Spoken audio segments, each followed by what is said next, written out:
नमस्कार दोस्तों। आयुर्वेद के दो महत्वपूर्ण उद्देश्य हैं।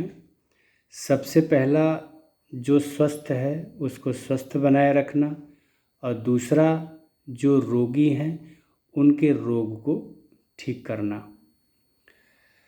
और इन दोनों उद्देश्यों की पूर्ति के लिए हमारे आचार्यों ने पंचकर्म चिकित्सा को श्रेष्ठ माना है। तो आज हम पंचकर्म चिकित्सा की पूरी जानकारी वीडियो के माध्यम से शुरू करने जा रहे हैं। पंचकर्म चिकित्सा की जानकारी देने से पहले कुछ महत्वपूर्ण बातें करना चाहेंगे। सबसे पहले हम आम व्यक्ति से या उन मरीजों से ये बात कहना चाहेंगे कि आपको भी पंचकर्मा की थोड़ी बहुत नॉलेज होनी चाहिए, अन्यथा मार्केट में, चिकित्सा के क्षेत्र में, चिकित्सा के मार्केट में पंचकर्म के नाम पर लोगों की सेहत से और उनके पैसे से खिलवाड़ होता है।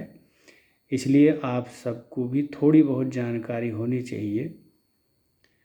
दूसरा, मैं उन चिकित्सकों से ये कहना चाहूँगा कि ये जो दो उद्देश्य हैं, स्वस्थस्य स्वास्थ्य रक्षणम आतुरस्य विकार प्रशमनम, ये आप पर भी लागू होता है। आपको भी अपना स्वास्थ्य बनाए रखना है और अपने शरीर के रोगों की चिकित्सा के साथ साथ अन्य लोगों के रोगों की चिकित्सा करनी है। तो आपको भी पंचकर्म चिकित्सा के सिद्धांतों और उनके प्रैक्टिकल अनुभवों की जानकारी होनी चाहिए, और आपको भी पंचकर्म चिकित्सा लेनी चाहिए ताकि आप पंचकर्म चिकित्सा के सिद्धांत और उनके प्रैक्टिकल में एक्सपर्ट हो सके। और एक बात मैं और कहना चाहूँगा, हो सके तो सभी आयुर्वेदिक चिकित्सक अपना वमन कर्म कराते हुए वो वीडियो अपने सोशल मीडिया, फेसबुक या इंस्टाग्राम किसी पर भी पोस्ट अवश्य करें। तो आइए अब शुरुआत करते हैं पंचकर्म चिकित्सा की। जिस तरह कोई सर्जरी होती है उसमें 3 प्रोसीजर होते हैं। एक होता है प्री ऑपरेटिव, एक होता है ऑपरेटिव, और अंत में होता है पोस्ट ऑपरेटिव।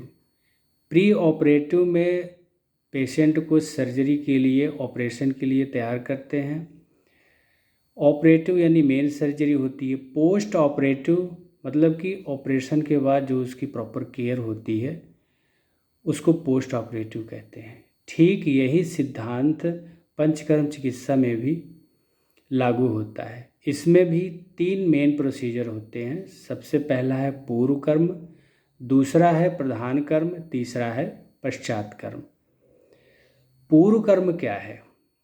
पूर्व कर्म में जो है कि शरीर को ऐसा तैयार किया जाता है कि जो शरीर के अंदर जो बढ़े हुए दोष हैं, मल हैं, टॉक्सिन्स हैं, वो आसानी से बाहर निकल जाएं। शरीर को ऐसा बनाया जाता है। अब पूर्व कर्म में 3 चीज़ें आती हैं।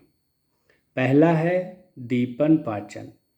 दीपन पाचन में कुछ ऐसी विशेष औषधियाँ खिला करके शरीर की पाचक अग्नि यानी पाचन क्रिया को बढ़ाया जाता है, और शरीर में अनपचा जो अंश होता है, भोजन का अनपचा अंश होता है, जिसको आम कहते हैं, फ्री रेडिकल कहते हैं, उसका भी पाचन किया जाता है। यानी दीपन पाचन में पाचन क्रिया को बढ़ाना और आम का पाचन करना।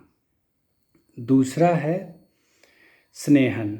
स्नेहन में 2 चीज़ें आती हैं। एक तो घी तेल का पान कराना, उसका सेवन कराना, या घी और तेल से शरीर की मालिश करना।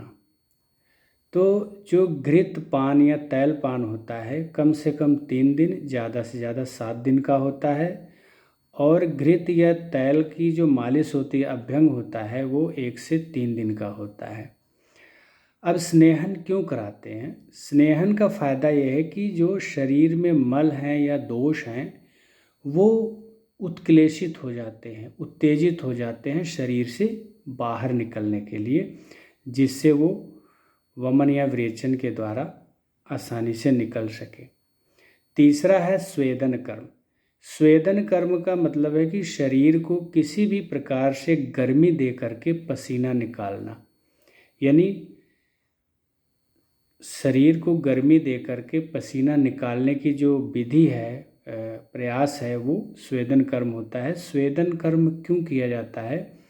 स्वेदन कर्म करने से यानी पसीना ले आने से शरीर में जो मल हैं, दोष हैं, जो शरीर के अंगों में सब जगह फैल गए हैं, शाखाओं में फैल गए हैं, वहाँ पर ये पिघल जाते हैं। पिघल करके वहाँ से ये चलायमान हो जाते हैं, चल करके पेट में, कोष्ठ में आ जाते हैं, जहाँ से उल्टी के द्वारा या मोशन के द्वारा यानी वमन या विरेचन के द्वारा शरीर से बाहर निकाल दिया जाता है। तो ये है पूर्व कर्म। अब पूर्व कर्म इसलिए ज़रूरी है कि यदि शरीर को दोषों के निकलने के लिए अगर नहीं तैयार किया जाए तो वो दोष शरीर से बाहर नहीं निकलते, जिससे पंचकर्मा का उतना फ़ायदा नहीं होता। इसलिए जितने अच्छे तरीके से पूर्व कर्म हुआ रहेगा, यानी दीपन, पाचन, स्नेहन, स्वेदन हुआ रहेगा, उतना ही अच्छा वमन विरेचन होता है। तो आज के इस वीडियो में बस इतना ही पूर्व कर्म पे बात किए हैं। आगे के वीडियो में प्रधान कर्म पर बात करेंगे। और वीडियो को लाइक शेयर ज़रूर कर दीजिए, और यदि अच्छी लगे तो चैनल को सब्सक्राइब कर दीजिए, क्योंकि आने वाले समय में बहुत ही अच्छी जानकारी आपको मिलने वाली है। धन्यवाद।